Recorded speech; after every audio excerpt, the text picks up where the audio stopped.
unplug plug, and then go backwards. The concept is very simple.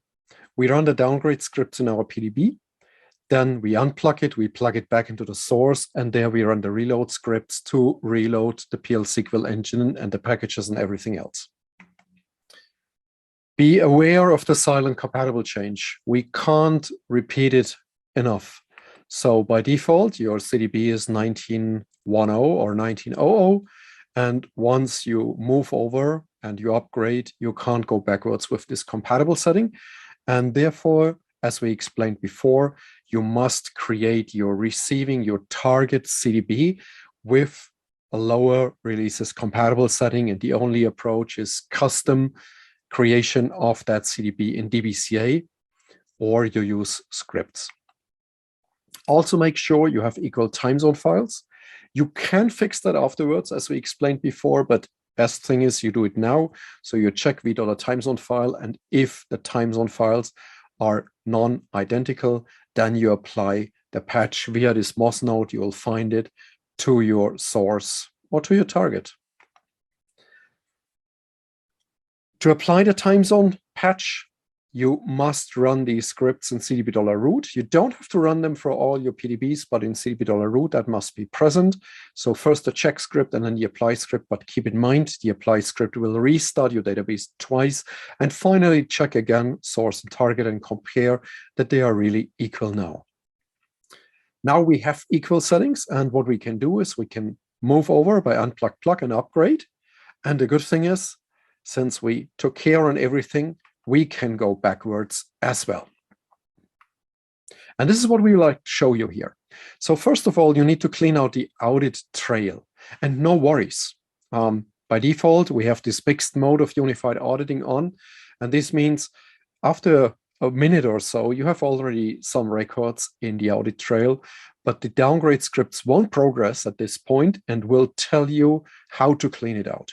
So you don't have to remember that. If you forget it, no worries. The downgrade script will stop and tell you you have to clean out the audit trail with the second command here, which I won't read.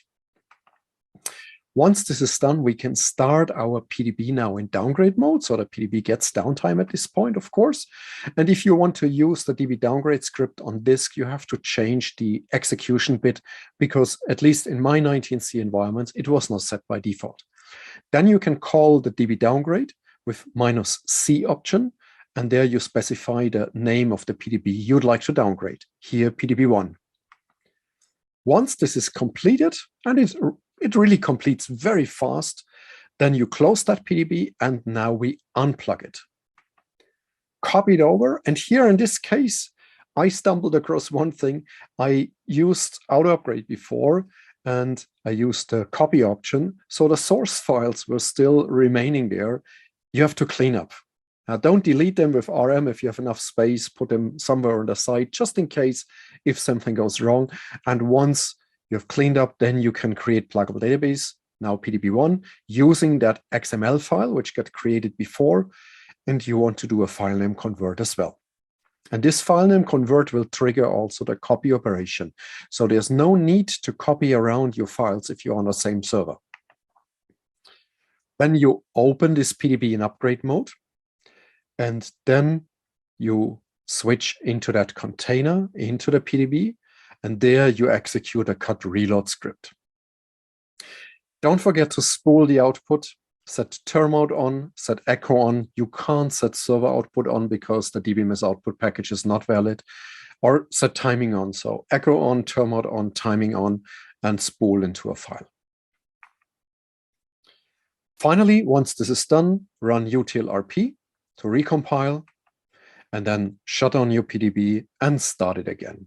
Close and open, and now you are done.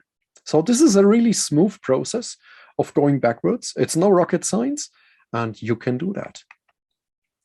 So plan it carefully. Ensure compatible and time zone are equal between source and target environments, and please test it. Yes, you need to test that.